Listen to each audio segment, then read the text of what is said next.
Hey, Glenn here, Monster Guitars, and this is my new baby. Today we're going to start going through my current project, which is my take on an old classic, the Gibson SG.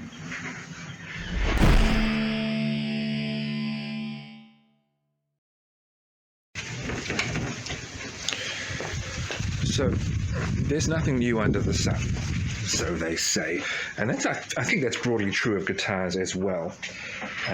It's certainly true of the guitar. Well, most of the guitars that I've made. One or two of them have been, I think, really obviously unique. But generally speaking, anything I make or anything any guitar builder makes is going to be influenced or inspired by something out there. So that's a very Stratty type guitar. It looks a lot like a Fender Stratocaster, but it's different. You know, it's got features that they don't do, and it's not exactly the same. A little while ago, I was approached by someone who was interested in the possibility of me building a guitar for him, and he said that he would like something like a Gibson SG. And one thing I said to him, which he agreed with, but I wanted to say it to everyone because I think it's something that matters to me a little bit, and that is that I wouldn't make a guitar that is an exact replica of an expensive classic guitar that's out there, like a Gibson Les Paul or SG, or I don't know, a vintage Fender Jazzmaster or whatever. I wouldn't do that. I would make a guitar that was influenced by it or similar to it, but I wouldn't just copy it. And I've been thinking about why that's the case. I mean, one reason, I suppose, is that those guitars would cost quite a lot. I think, personally, Gibsons might cost more than they should, given that they're not exactly handmade guitars, whereas my guitars would be handmade and would take longer to make. And if I were to simply replicate one of those, what I would be doing is selling a guitar just like one of theirs that was actually handmade, but which cost less because I wouldn't charge as much as they would. So if you want a Gibson SG or a Gibson Les Paul or whatever, buy one. Spend your money and buy one. I will do something for you that's a little bit different and which is unique, which I think is a cool thing. One of the good things about getting a handmade guitar. But I am going to make a guitar now, which is very much inspired by a Gibson SG. I'm not going to exactly copy everything you can see there, but that's a general guide for me when it comes to the shape. But it's going to have a few features that are a bit different that Gibson don't do, but which I think might be quite cool. We'll see how it goes. So here's something that I've taken to doing here in the Monster Guitars workshop, which is a little bit messy, but it has been worse and it's getting better. I'm building neck blanks. Even when I don't immediately need a neck, I'm always going to be working on a guitar, and every guitar needs a neck, so it just seemed like a good idea to have a stash of them, so that when I start building a new guitar, I don't have to do that. It's already done. I can just pick out one that I like and make a neck with it. I've got a couple of different styles here, or this one is for an actual build at the moment. That's going to be a Strat style neck, and then we've got those with the back angled headstock, and this one, which I'm about to put together now, which is made from Cody and Tawa with a strip of Limu down the middle.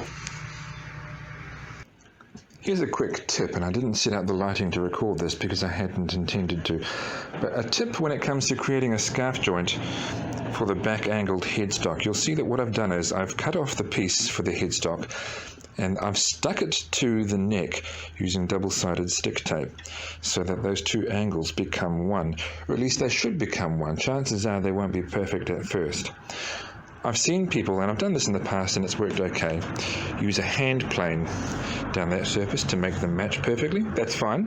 What I've taken to doing, just because I find it easy, is pressing that down on my belt sander. Now you have to tune it just right with your hands so that you get the angle looking the way that it should. But now those two match, and that will give me, I think, a good scarf joint where the resulting surface on which I need to glue the fretboard will be flat. I need some wood for the body, obviously. Every guitar needs a body. and I seem to have this never-ending supply of big old pieces of totara. So I think I'm going to use some of that. It's not wide enough for a body by itself, but I was always going to sandwich a piece down the middle so I can make that wide enough easily. Right, that's that part done. I decided to cut the long beam up completely, or at least into as many body-lengthed pieces as possible, which it turns out is just 2, because what's left over is probably too small for anything. We'll see. Maybe I'll think of something to do with it.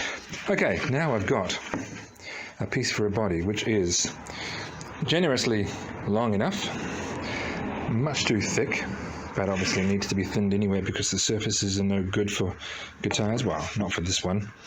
And not quite wide enough. So what I'm going to do first of all is cut it that away, and that will make it easier to process the pieces being slightly smaller.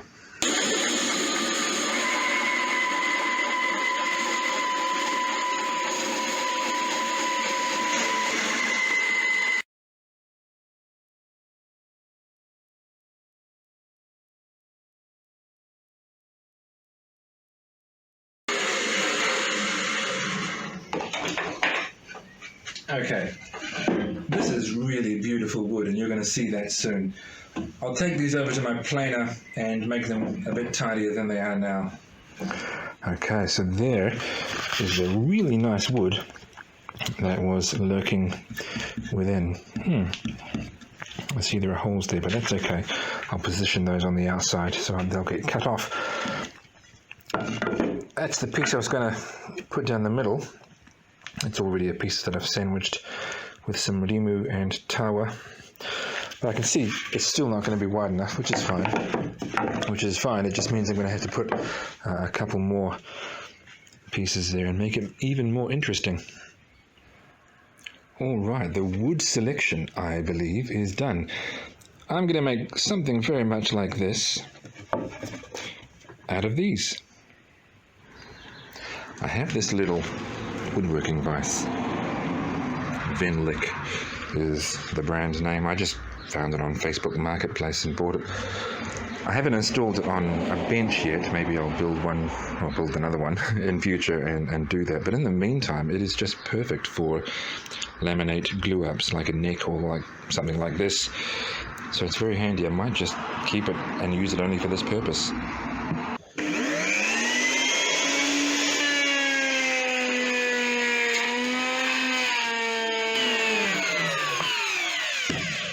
Right, all right, so I have routed out the outline of the guitar body using the template.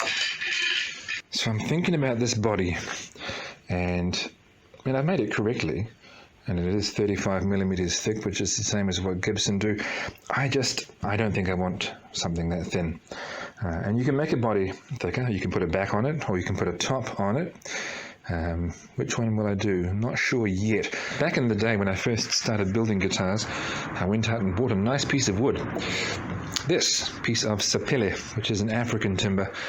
This would not have grown in Africa, I assume. It was possibly grown here. Anyway, I think I'll use that because it's nice and plain, and I think it will fit the vibe nicely.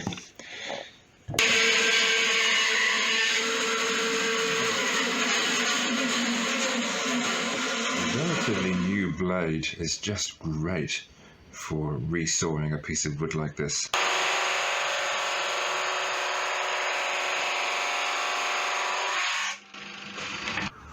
So I have to take extra care that it doesn't buckle when I clamp the halves together.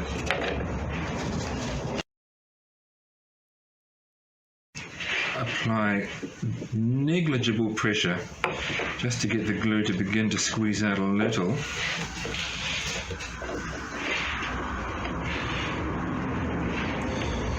And then I'll use these weights to hold it down. They do a pretty good job. They're 5 kilos a piece, which is pretty decent. I'm competing with the sound of the rain the pitter-patter on my roof. So, there's the body. It's got those nice stripes on the back. It's got a relatively thin sapele top. That's not a flaw. That's where I drilled through to keep the top steady when I glued it on. Actually, the hole goes all the way through. There's going to be a control cavity there, and I will re-drill that and put a control there. So it's all strategically placed, don't worry. And there's the neck blank. I don't yet have truss rods. I have run out of truss rods. So that's going to wait a little bit, and then I will proceed. Now, obviously, parts of this edge are going to undergo much more radical shaping, but by default, every edge has at least a small round over on it. So that's what I'm doing now, and then I can take more off later where required.